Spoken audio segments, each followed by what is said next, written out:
দেখেছি আমরা নানা ধরনের নির্যাতিত হতে, যে কোনো আন্দোলন হলে সেখানে দমন হয়েছে এবং বিশ্ববিদ্যালয় প্রশাসন কোনো ধরনের ভূমিকা রাখেনি। আমি জানি এই প্রক্টর অফিসে শত শত অভিযোগপত্র পাওয়া যাবে, সেই সময় যে অভিযোগগুলো শিক্ষার্থীরা করেছিল বিভিন্ন সময় কোনো অভিযোগপত্রে কোনো সময় কোনো বিচার করা হয় নাই।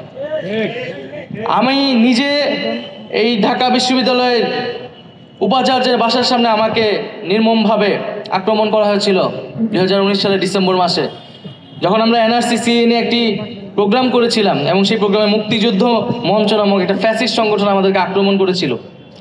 তখন সেই হামলার বিচার চাইতে আমরা কয়েকজন উপাচার্যের বাসার সামনে যাই। উপাচার্যকে আমরা জানাই যে বাসার গেটে আমরা বলি যে উপাচার্যের সাথে আমরা দেখা করতে চাই, আমরা এটার বিচার জানাতে এসেছি, আমাদের নিরাপত্তার কথা বলতে এসেছি। ওই গেট থেকে বলা হয় যে আপনারা একটু দাঁড়ান, উপাচার্য স্যার নামাজ পড়তেছেন, নামাজ পড়ে এসে দেখা করবেন। এবং কিছুক্ষণ পরে দেখলাম যে দুই দিক থেকে সন্ত্রাসী বাহিনী লাঠিসোঁটা নিয়ে আসতেছে, অর্থাৎ ভিসি স্যার আমাদেরকে সেখানে দাঁড়াতে বলে নিজে ফোন করে সন্ত্রাসীদেরকে এনেছে এবং আমাদের কয়েকজনকে সেই ভিসির বাসার সামনে নির্মমভাবে আমাদেরকে আক্রমণ করা হয় এবং সেই ভিসি প্রক্টরের কোনো ধরনের ব্যবস্থাই কিন্তু করা হয় নাই।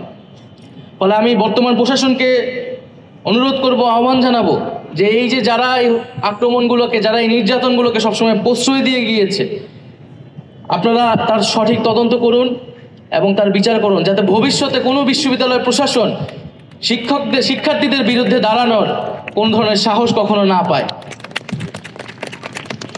আমি বক্তব্য দীর্ঘায়িত করব না। আমাদের বোনেরা যারা রয়েছেন, আমাদের ভাইয়েরা যারা রয়েছেন, যারা আহত হয়েছেন, তাদেরকে আবারও সংগ্রামী শুভেচ্ছা জানাই। জাতি আপনাদেরকে মনে রাখবে। আপনারা মিলে এই জাতিকে উদ্ধার করেছি। আমাদের এখন প্রয়োজন সেই আমাদের যে স্বাধীনতা সেটাকে রক্ষা করা, এই গণ অভ্যুত্থানের স্পিরিটকে রক্ষা করা এবং যে নতুন বাংলাদেশ বিনির্মাণে আমরা এগিয়ে যাব।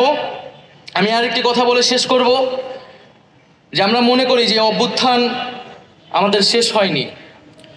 আমাদের হয়তো আন্দোলনের ধরন এখন হয়তো চেঞ্জ হবে, কিন্তু আমাদের যে লড়াই, সেই লড়াই কিন্তু শেষ হয়নি। আমরা দেখছি এখনও বিভিন্ন জায়গা থেকে ফ্যাসিবাদের দোষরা নানা ধরনের আস্ফালন দেওয়ার চেষ্টা করে। আমরা বলতে চাই যে জুলাই মাসকে ভুলে যাবেন না, জুলাইয়ের চেতনা শেষ হয়ে যায়নি। যদি বিন্দু পরিমাণ আস্ফালনের চেষ্টা করেন, আমরা দ্বিগুণ শক্তিতে প্রতিহত করব আপনাদেরকে। ফলে আমরা সেই জুলাইয়ের স্পিরিটকে ধারণ করেই বাংলাদেশকে এগিয়ে নিয়ে যাব।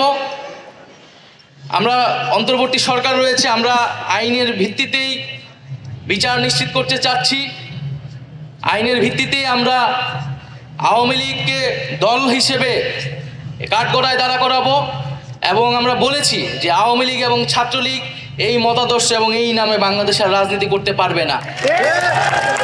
ফলে এটি আমাদের শহীদদের প্রতি কমিটমেন্ট, আমাদের এই জুলাই আহতদের প্রতি কমিটমেন্ট। আমরা এই কমিটমেন্ট এবং প্রতিশ্রুতি অবশ্যই রক্ষা করব। ইনকিলাব জিন্দাবাদ।